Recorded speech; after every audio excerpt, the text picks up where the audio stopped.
Okay, so, wow, this is it. It is a Election Eve. election eve 2024. And, we always like to do a deep dive into these things, and you've got some great sources on what's happening right now as Wild stuff, we yeah. were heading into this thing. I mean, Yeah. I don't think anybody, Nobody saw this I coming. don't know, could have predicted this. Yeah. This is crazy. I mean, no matter what happens tomorrow, this is going down in history. I know, right? Yeah. I mean, just think about it for a second. An incumbent president drops out of the race. Right.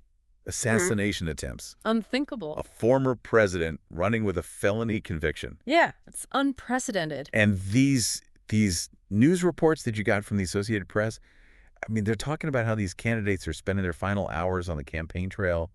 It's wild. It really gives you a sense of just how much the political landscape has been shaken up.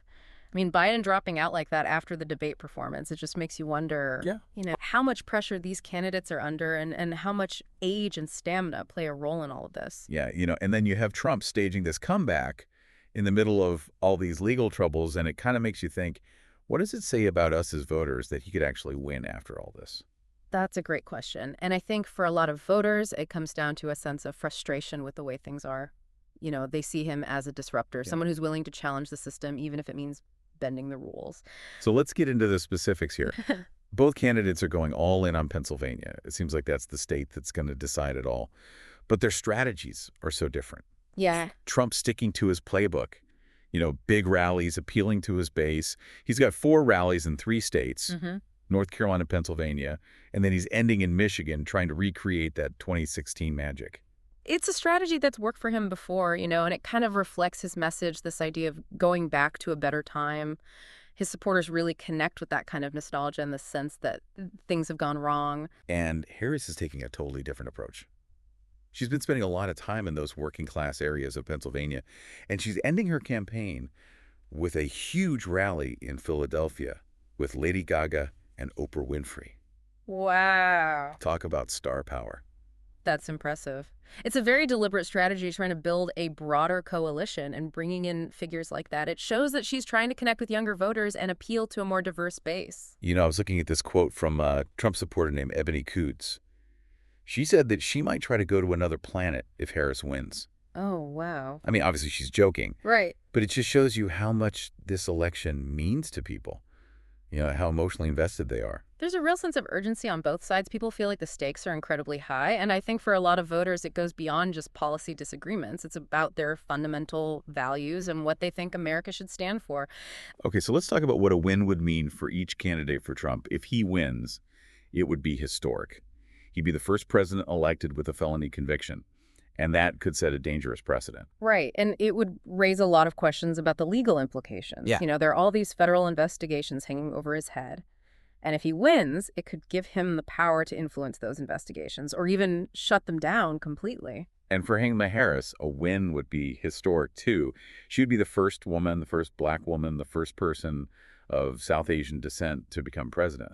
It would be a really powerful symbol of progress. Absolutely. And her potential victory is attracting a lot of attention because of the issues she's focused on. She's been a strong advocate for abortion rights, and she's really framed this election as a battle for democracy. Yeah. She's even used the term fascist to describe Trump's style of leadership. And she's managed to build this incredibly diverse coalition of supporters, including progressives and even some traditional Republicans like former VP Dick Cheney. It really shows you how much this election has turned the political world upside down. It speaks to her ability to bring people together. She's appealing to voters who might not agree on everything, but they're united in their opposition to Trump. It's amazing to think we're just hours away from knowing who wins, and over 77 million Americans have already voted early. That shows you how engaged people are. There's no doubt that people are taking this election seriously. They understand what's at stake, and they want to make their voices heard. So as we head into this historic election, what do you think is going to be the deciding factor? I think it's going to come down to turnout, who can get their base to the polls.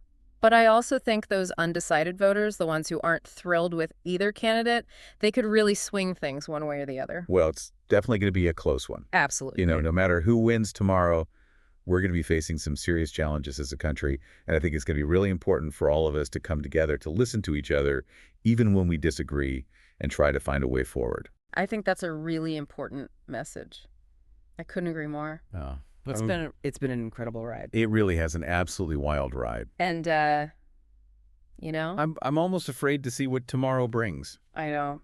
But we'll be here to talk about it. we will be here. Start going us. Thanks for listening, everybody. Stay tuned. It's going to be a big one. We're going to have a lot to talk about tomorrow. For sure. All right. Good night. Good night. See ya.